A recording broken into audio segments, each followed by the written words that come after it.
108 ambulance நாட்டுக்கு தந்தவர் அன்புமணி. அவசர உதவிக்கு 108 ஆம்புலன்ஸ் நாட்டுக்கு தந்தவர் அன்புமணி.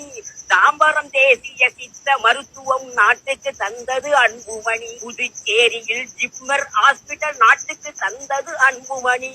சேலம் மாநகர் சூப்பர் ஸ்பெஷாலிட்டி ஹாஸ்பிட்டல் தந்ததும் அன்புமணி. சேலம் மாநகர் சூப்பர் ஸ்பெஷாலிட்டி நாட்டுக்கு தந்ததும் அன்புமணி.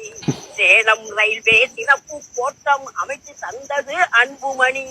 சேலம் ரயில்வே சிறப்பு கோட்டம் அமைத்து தந்தது அன்புமணி. சேலம் ரயில்வே சிறப்பு கோட்டம் அமைத்து தந்தது அன்புமணி. கிராமங்கள் தோறும் மருத்துவ வசதி செய்து தந்ததும் அன்புமணி. கிராமங்கள் தோறும் மருத்துவ வசதி செய்து தந்ததும் அன்புமணி. உலக நாடுகளின் விருதுகள் பெற்று வந்து பெருமை சேர்த்தவர் அன்புமணி. உலக நாடுகளின் விருதுகள் பெற்று வந்து